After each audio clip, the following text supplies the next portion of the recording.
की जय। परम पूज्य बाबूजी बाबा की जय। देवर्षि नारद जी महाराज की, श्रीमन्नारदीय निकुंज की जय। कुंज विहारी विहारणी जू की जय। जय श्री राधे भक्तवत्सल भगवान की।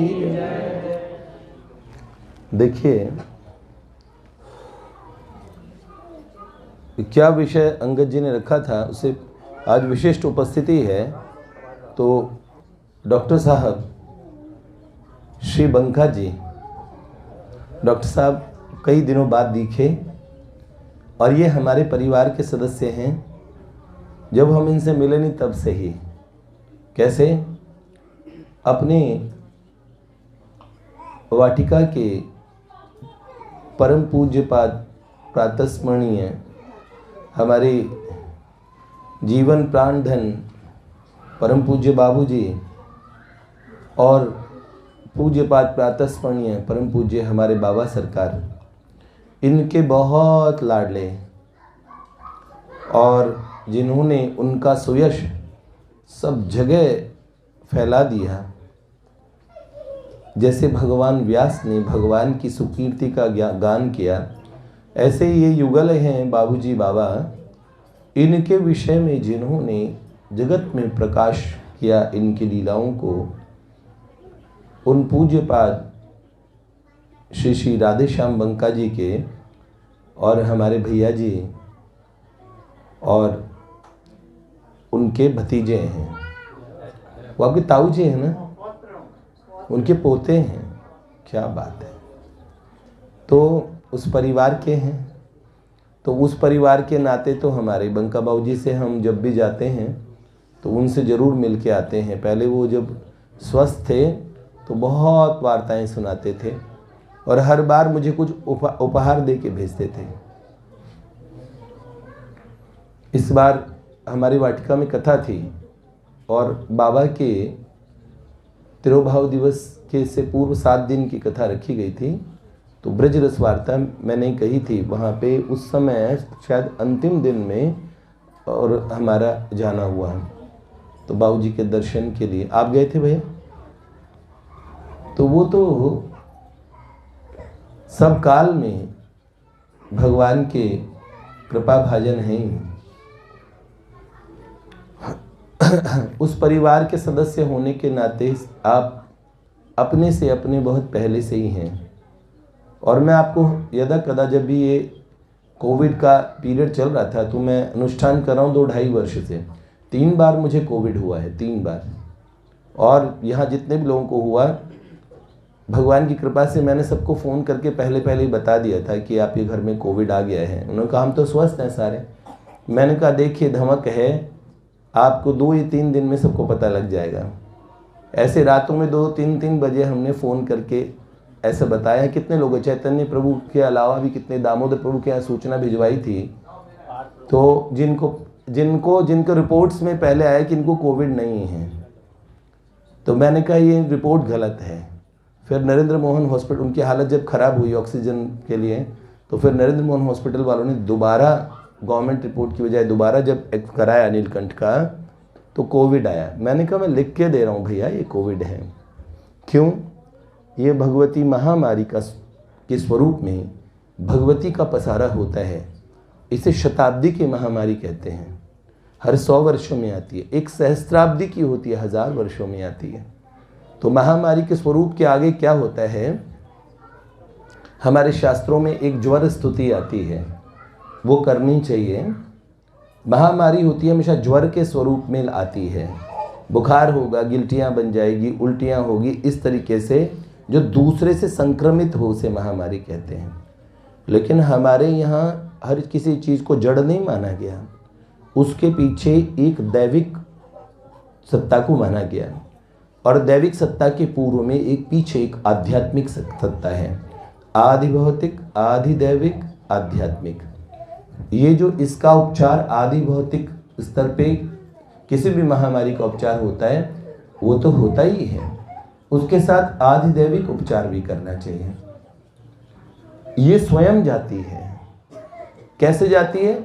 इसे स्वीकार कर लेने से जाती है। आप जानते हैं कोविड के इंजेक्शंस में क्या है? कोविड को मारने का नहीं, आप में प्रकारांतर से कोविड ही डाल दिया जाता है। जानते हैं आप भगवती महामारी के स्वरूप में जितने भी स्तोत्र उनकी स्तुति के होते हैं ना, उन स्तोत्रों में ये कहते हैं माँ आप हमें स्पर्श करके चली जाओ। औषधि लेते समय ये भाव से औषधि, माँ हम आपको औषधि का भोग लगा रहे हैं, आप आई हैं तो मैं नष्ट कर दूंगा, इस महामारी को हम खत्म कर देंगे। उससे और उग्र स्वरूप होता है। ये दैविक स्वरूप में महामारी की, शास्त्रों में महामारी के बहुत उपचार बताए हैं। महर्षि चरक ने 1,00,000 औषधियों से ऊपर औषधियों में एक अलग से सेगमेंट लिखा महामारी के लिए। औषधि महामारी किस किस प्रकार की आ सकती हैं, तो कई महामारियां अभी आई ही नहीं हैं जिनका वर्णन आयुर्वेद के मूलभूत शास्त्रों में होता है, तो वो नहीं आई है अभी। पर जितनी आई है वो भी एक बार हाथ पैर सबके फूल जाते हैं, जानते हैं। तो उसका जब ये लगा तो हमने 2020 के मार्च में, जब ये लॉकडाउन नहीं लगा था, उस लॉकडाउन से 2 दिन पहले से कि नारदीय निकुंज से संबंधित ये सब परिवार हैं, कुटुंबियों सहित माँ आपकी कृपा भाजन बने, आप सबको स्पर्श करके चली जाएं, लेकिन ऐसा कोई भीषण समाचार सुनने को न मिले। अपने परिवार में कम से कम अपने संपर्क में सैकड़ों हजारों लोग हैं जो खासकर अपने युवान बालकों के जितने जो अपने डेली टच मतलब हमेशा जुड़े हुए हैं। तो मैंने सोचा कि माँ हम लोग वो हैं जो 2 रुपए का मोदी जी का इंश्योरेंस प्लान में 2-2 रुपए का प्रीमियम भर के लाखों रुपए रिकवरी मांगते हैं। तो हम थोड़ा सा अनुष्ठान करते हैं, बदले में चाहते हैं कि बालक सुरक्षित रहें, इस जीवन में भगवत प्राप्ति करें। इसलिए इनका स्वस्थ रहना भी, जीवित रहना बहुत आवश्यक है, क्योंकि जीवन का परम ध्येय इन्होंने अभी नहीं पाया है।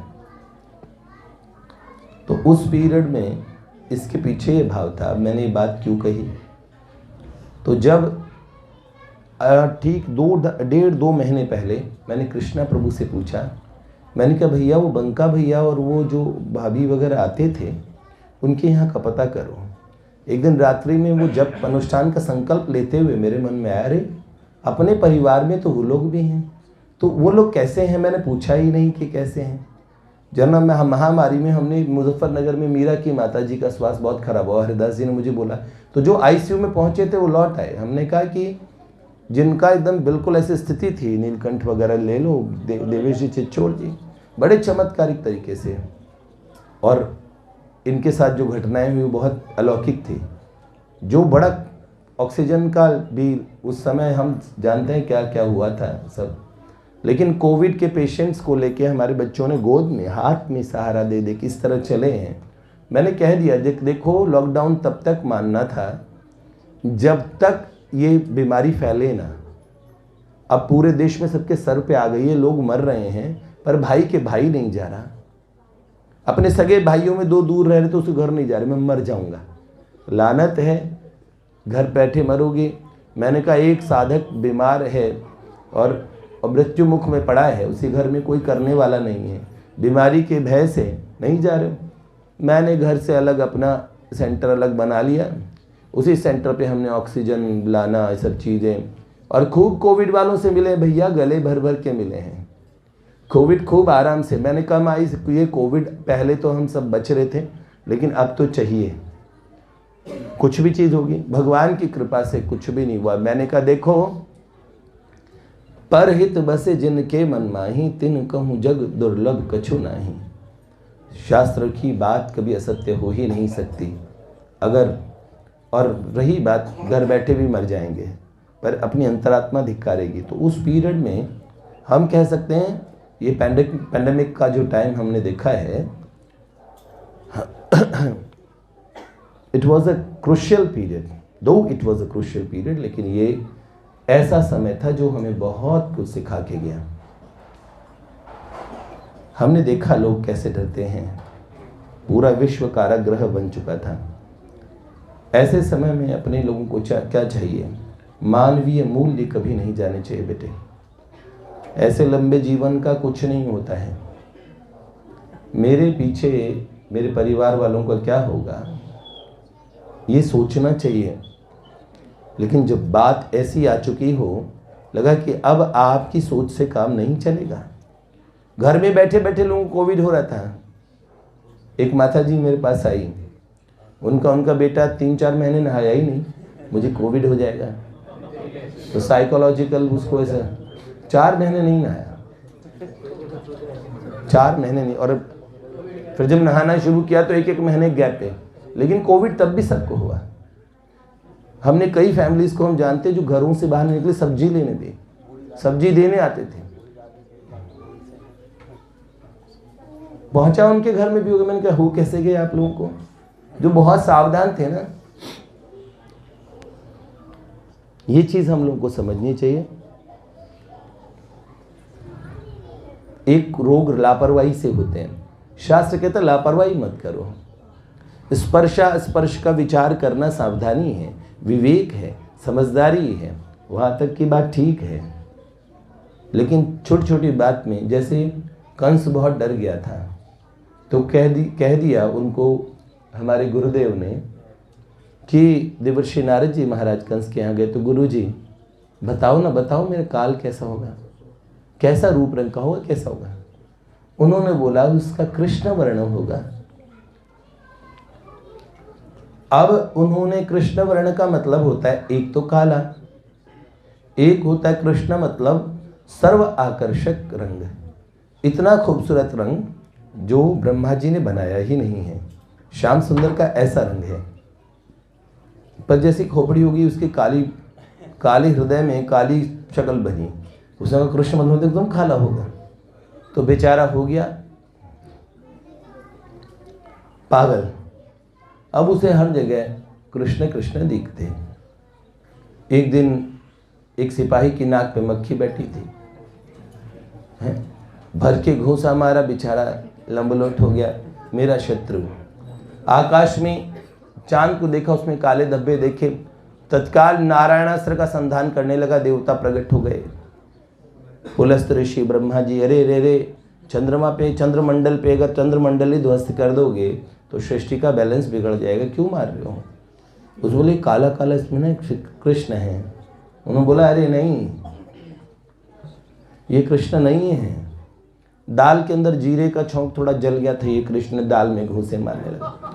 एक दिन पत्नी उसकी अस्थि प्राप्ति, उनकी चुटिया बिल्कुल लहराते हुए आई अपने पतिदेव को मोहित करने के लिए, तो नागिन बन के आया है कृष्ण।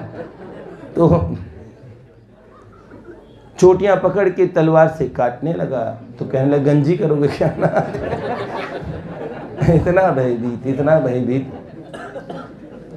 फोबिया हो गया था। जानते हो, मृत्यु ने कंस की ऐसी हालत कर दी। ये कोविड है, कोविड ने लोगों को बड़ा डराया, हर चीज में कोरोना कोरोना कोरोना। तो ये समझ लीजिए कोविड से कदाचित बच भी जाएंगे, कभी ना कभी तो आएगी ही। इसका बंदोबस्त करके रखना चाहिए। यही मनुष्य, देखिए दुर्लभम त्रयमेव एतद् देवानुग्रह हेतुकम मनुष्यत्वम मुमुक्षत्वम महापुरुष संशय। 3 चीजें दुर्लभ है। मनुष्य होना दुर्लभ है, हम पीछे कई दिन से इस विषय में जिक्र कर रहे थे। मनुष्य होना बहुत ही दुर्लभ है, ठीक है, रेयरेस्ट है मनुष्य। आकृति से ही नहीं, मनुष्य मानवीय मूल्यों के साथ मनुष्य। अब देखो उन लोगों को देखो, चाइनीज लोग देखे हैं आपने, सलाद की तरह कॉकरोच को खा जाते हैं, सब जीवों को खाते हैं। जो नहीं खाना, सारी सृष्टि को खाने के लिए पैदा हुए हैं क्या। अभी कह रहे आर्टिफिशियल सन बना लिया है, अब उससे क्या करेंगे। कह रहे इस सूर्य से, धरती से 10,000 गुना ज़्यादा गर्म। वाह, न्यूक्लियर रिएक्टर्स के उससे बनाया है उन्होंने, बड़ा इसकी चर्चा चल रही है। क्या करे, ये सूरज जब ठंडा हो जाएगा तो ये गर्मी देने के लिए रहेगा, तुम रहोगे तब ना। जिस शाख पे बैठे उसे ही काट रहे हैं। क्या करते हैं, जीवों को तड़पा के बुरी तरीके से मारना, विवेक नहीं, सर्वभक्षी भीषण। जहां बूढ़ों को भी इनकी प्रोडक्टिविटी कुछ नहीं, मार दिया जाए। जहां मानवीय मूल्य ना बचे हों, मनुष्यों की 4.5 लाख में 4.5 लाख योनियां मनुष्यों की कही गई। उनमें ये कीकट, ये नीग्रोज, ये सब ये योनियां हैं भैया। आपने विवेक की ऊंची से ऊंची बातें कहां सुनी होगी? सनातनी लोगों में सुनी होगी। सर्वे भवन्तु सुखिनः, सब सुखी रहे। हिंदू भवन्तु सुखिनः, कहीं सुना है तुमने? हमारे यहाँ का सारी सृष्टि सुखी हो, सबका कल्याण हो। ओम ध्योरंतरिक्षगुम शांति, पृथ्वी शांति, राप शांति, रोषधय शांति, वनस्पतय शांति, विश्वे देवा शांति। सब शांति, सब शांति, सब शांति, सब जगह। कितना अच्छा विचार है। प्रेम हो, सब निरामय हो, सब विज्ञान हो। हे प्रभु, मैं असत से सत की तरफ चलूं, मुझे जन्नत नशीन कर दो। बकरा क्या क्या क्या कर रहा है बेचारे को, उसको जिबह करने में लगे हुए हैं। ये विवेक नहीं है। समझ रहे हैं? सबका भला हो, ये हमारे बहुत मानवीय प्रज्ञा का के उच्चतम आदर्शों को अगर देखना है तो सनातन धर्म को का अवलोकन करना चाहिए, देखना चाहिए। तो मनुष्य वास्तव में महाराज मनु की परंपरा में हम लोग हैं। वो आदम हवा के बच्चे आदमी हैं। हम कौन हैं? मानव। कौन? महाराज मनु की पुनीत परंपरा में ऊंचे से ऊंचे आदर्श है, इसलिए हम लोग मानव हैं। तो मनुष्य होना दुर्लभ है, वो भी सनातन धर्म में जन्म लेना। गायंती देवा किल गीत कानी, धन्यास्तुते भारत भूमि भागे। देवता भी कहते हैं धन्य हो गए, भारत वर्ष में जन्म हो गया। जानते हो? तो फिर क्या? मनुष्यत्वम मुमुक्षत्वम, मुमुक्षा भगवान को पाने की चाहत, इस संसार चक्र से छूट जाने की चाहत। समझ रहे हो? इसे कहते हैं मुमुक्षा। मुमुक्षा हमारे यहाँ होती है ना, हमारे छोटे छोटे आदमी होते हैं, बस गरीब आदमी भी एक दिन गंगा जी नहा के आते, फिर कहते नाथ मैं भवसागर तर जाऊं। बेचारे को पता ही नहीं भवसागर क्या होता, अगर उसे पता भी नहीं है, क्योंकि पुनरपि जननम पुनरपि मरणम पुनरपि जननी जठरे शयनम। हमारे यहाँ कहते हैं बार बार जन्मोगे, बार बार मरोगे। ऐसा नहीं कि एक बार आप कब्र में लेट गए और फिर क़यामत के दिन जजमेंट डे आएगा, अल्लाह बोलेंगे फुन, और फिर आप कब्र से खड़े हो जाएंगे और फिर उसके बाद आपका फैसला होगा। फिर जो काफिर हैं, मतलब हम हिंदू जितने बुत परस्त, हम सबको दोजख में हमेशा के लिए जला दिया जाएगा। तब हम हमेशा के लिए जलेंगे, मतलब जल के फिर कभी राख बनेंगे नहीं, जलोगे बस, और बाकी सब जन्नत में सदा के लिए जन्नत। एक भाई से मैंने पूछे तुम्हारे अल्लाह कुछ बायस नहीं लग रहा था हमें, इतना पक्षपात है। मैंने कहा क्या हम काफिर लोग जो काफिर हैं वो हम कितने भी नेक क्यों ना हो तो क्या हम नहीं पाएंगे? एक हाफिज आया करते थे जहाँ पे एक सैलून में मैं शेव बनवाता था, तो वो हाफिज आया करते थे, वो बात करते थे, गुरुजी आपके यहाँ क्या लिखा है सर? कह रहे आपके शिव जी हमारे पैगंबर हैं। मैंने कहा भला हो तुम्हारा तो हाँ ऐसे ही बात कर रहे थे, बोल रहे थे, तो उन्होंने पूछा, तो मैंने कहा हम कितने ही नेक काफिर क्यों ना हो, तो क्या कभी हम जन्नत नहीं जा सकते? तो उन्होंने कहा नहीं, ईमान लाना पड़ेगा उससे पहले। मैंने हम बहुत ईमानदार हैं। कह रहे नहीं, किताब पे ईमान लाना पड़ेगा, नबी पे ईमान लाना पड़ेगा। ला इलाही इल्लल्लाह मोहम्मद और रसूल अल्लाह। ला इलाही इल्लल्लाह पे तो हम भी मान लेंगे कि अल्लाह सबसे महान है, पर मोहम्मद ही उसके रसूल हैं। यहाँ पे आपने ये बात कह दी कि दुनिया में जितने महापुरुष हैं, जितने और मत पंथ हैं, सब धता हैं, सब गलत हैं। यहाँ पे आपने बात अपने मज़हब की कर दी। मानवीय मूल्यों के ऊपर ये बात कहीं सेट नहीं बैठती है। बहुत ऊंची प्रज्ञा है, ऐसा नहीं है हमारे यहाँ। हमारे यहाँ ये नहीं होता है कि फैसला होगा क़यामत, अभी क़यामत आई नहीं, मतलब अभी में आप में के एक भी मुसलमान जन्नत में नहीं पहुँचा होगा। कयामत आती तो आपके यहाँ दोबारा का कॉन्सेप्ट नहीं है। तो मान लो अभी तक सब कब्र में लेटे हैं, तो मैंने कहा कैसे कह रहे हो आपके दादा जन्नत है? मैंने कहा आपके अब्बू कहाँ हैं? कह रहे अब्बू तो घर पे हैं। मैंने कहा अब्बू के अब्बू? कह रहे वो जन्नत नशीन हो गए। मैं कहा जन्नत पहुँचे नहीं है वो? कह रहे नहीं, वो तो मस्जिद में पढ़ते थे। मैं कहा नहीं पहुँचे, 1400 वर्ष पहले इस्लाम आया।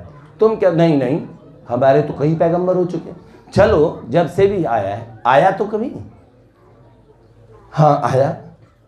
तो मैंने कहा अभी पैगंबर भी 1400 साल पहले गए।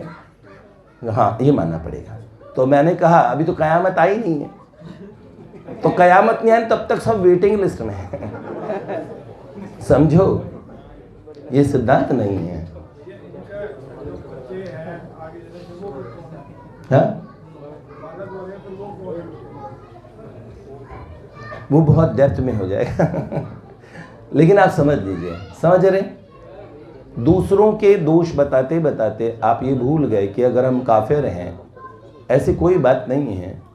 किसी की उपासना पद्धति से हमें कोई प्रॉब्लम नहीं है। हम सनातनी सोच में, हमारे यहाँ कोई ऐसा कॉन्सेप्ट नहीं है कि दूसरे की लाइन काटें। पर मेरे मन के जो प्रश्न हैं मैंने उनसे पूछ लिया, उन्होंने मुझसे पूछे, मैंने उनका उत्तर भी दे दिया। मैंने कहा हमारे यहाँ तो जन्नत को हम कुछ समझते भी नहीं हैं। हाँ, स्वर्ग वगैरह में हमारे कहते हैं नर तन सम नहीं कवनी हूँ देहि, जीव चराचर जाचत जेहि, स्वर्ग पवर्ग स्वर्ग नरक अपबर्ग निसेनी, ज्ञान विराग भगति सुख देनी। नर तन के समान कोई दे ही नहीं है, इसे जीव चराचर जाते हैं। ये नरक में भी ले आते हैं, स्वर्ग में ले आते हैं, और अपवर्ग भगवान के पास में। हमारे कॉन्सेप्ट में क्या है? भगवत प्राप्ति ही अंतिम लक्ष्य है। ऐसा ना हो। हम इस्लाम में भी उन लोगों को बहुत नमन करते हैं जिन्होंने ईश्वरीय सिद्धांत को बहुत माना, जीव मात्र का भला सोचा। बहुत अच्छे कई ऊंचे महापुरुष हुए। एक रबिया जी थी, एक हाथ में लुकाठा जलती हुई मशाल और एक हाथ में बाल्टी में पानी भर के दौड़ रही थी। किसी ने पूछा रबिया कहाँ जा रही हो? उन्होंने कहा ये मशाल है ना, इससे जन्नत को जला दूंगी, और इस बाल्टी के जल से दोजख की आग को बुझा दूंगी। उन्होंने बोला दोजख से डर के जो प्रभु का भजन करते हैं वो तो खौफ है, वो प्रेम कहाँ, इबादत कहाँ, और जन्नत के लालच में करते हैं वो तो लालच है। भला बेफैज लोगों से मोहब्बत कौन करता है, गरज सजदे कराती है, इबादत कौन करता है। नहीं परवाह सजदों की, न पाबंदी नमाजों की, मोहब्बत करने वालों का खुदा कोई और होता है।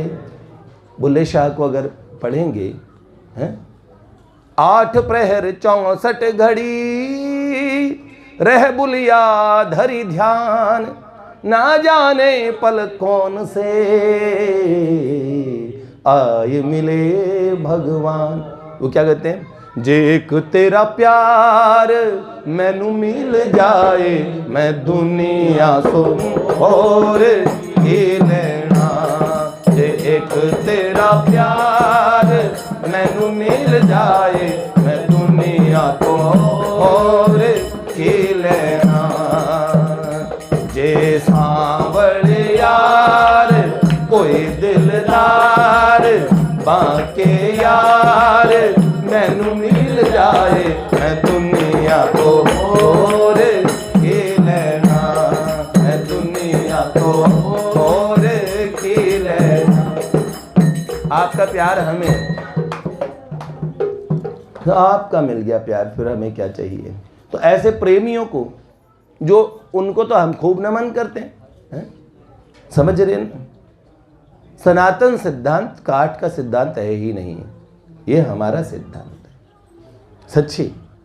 पर आप हमें काफिर काफिर कह के और दोजख में ज़बरदस्ती घुसड़ेंगे तो हम तो निकल के जाएंगे नहीं हम, बिल्कुल भी पक्की बात है।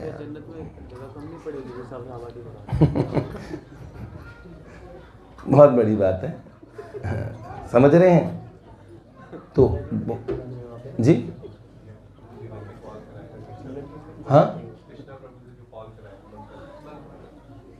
हाँ, तो कृष्णा प्रभु वो तो मैंने बताया कि मैंने पूछवाया था कि भैया वगैरह सब ठीक है क्या, तो इसलिए मैं उनके उसके विषय में बता रहा था, समझ रहे ना?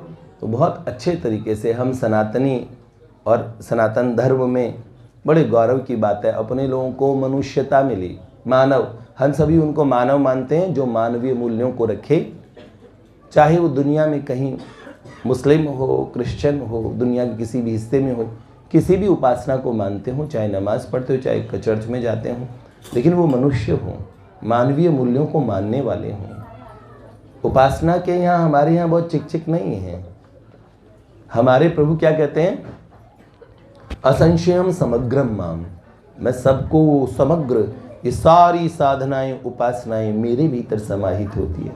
हम समग्र के उपासक हैं बेटे, एक जानते हैं, इसलिए हम प्रभु का जो स्वरूप का दिग्दर्शन हम करते हैं ना, भगवत दर्शन, भगवत दर्शन में भगवान के दर्शन होने के बाद में उत्तरोत्तर भगवत दर्शन की कोटि होती है, इससे ऊंचा दर्शन, इससे ऊंचा, फिर कण कण में, जर्रे जर्रे में ईशावास्यमिदं सर्वम यत् किंचित जगताम जगत, फिर हम समझ जाते हैं, फिर प्रेमी परमहंस अवस्था को पहुंचते हैं भगवान के, और अंत में हम जिसे बोलते हैं पंचम पुरुषार्थ, मोक्ष नहीं है, वो कौन सा है? भगवान का प्रेम।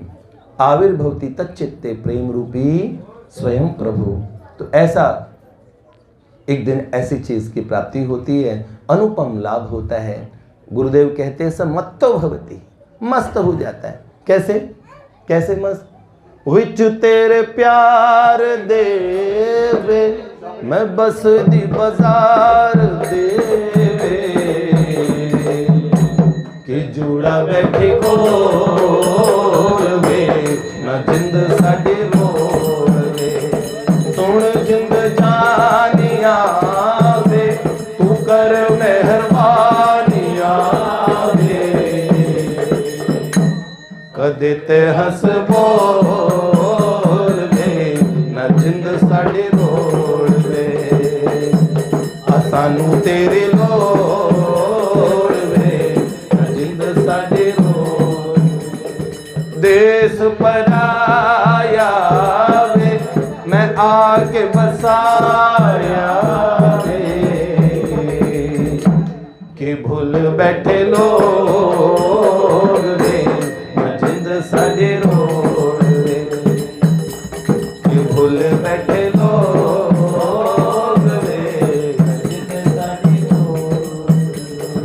ऐसे ही अपने प्रभु के आनंद में सदा आनंदित रहें।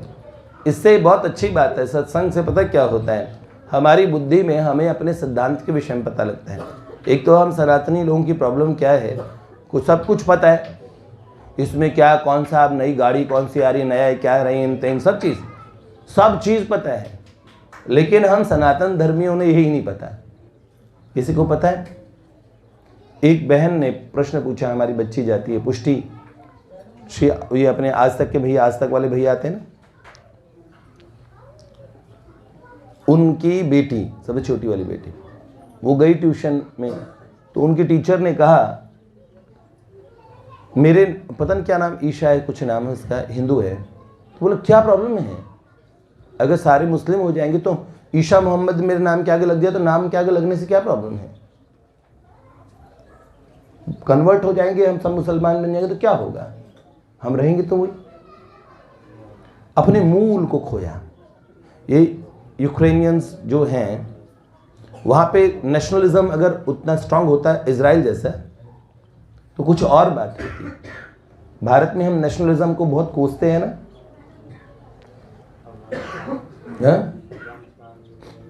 ये बहुत बड़ी चीज़ है नेशनलिस्ट होना।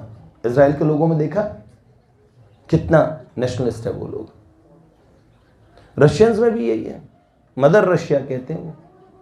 पुतिन ने कहा अगर रशिया नहीं तो धरती का रह के क्या करेगी। मतलब धरती रह क्या करेंगे, धरती को फोड़ देंगे हम।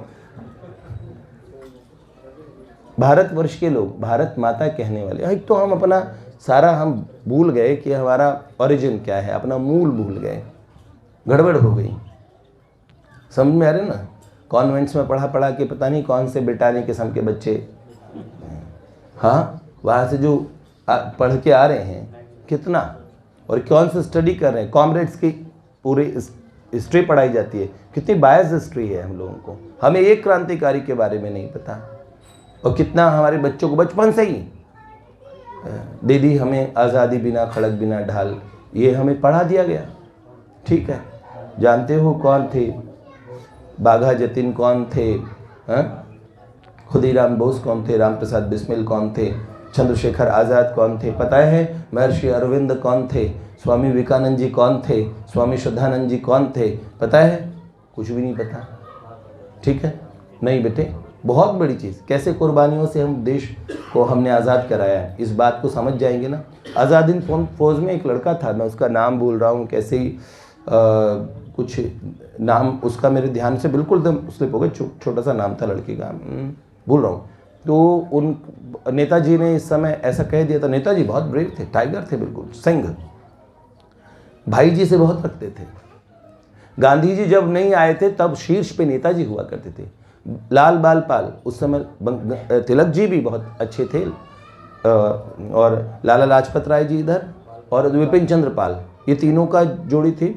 और उस समय गांधी बाबा नहीं आए थे, दक्षिण अफ्रीका में फेमस थे, जब आए तो यहाँ उनका बाद में वो शीर्ष में पहुँचे।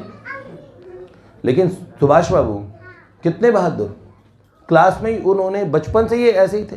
भारत को किसी ने, हिंदू धर्म को, भारत को कुछ उल्टा पुल्टा बोल दिया, वहीं अंग्रेज लड़का पढ़ता था, उसी में पढ़ते थे, इंग्लिश मीडियम में, अच्छे परिवार के लड़के थे, वही कनपट्टी पे 10-20 ऐसे मारे, पूरा मुंह फुला दिया।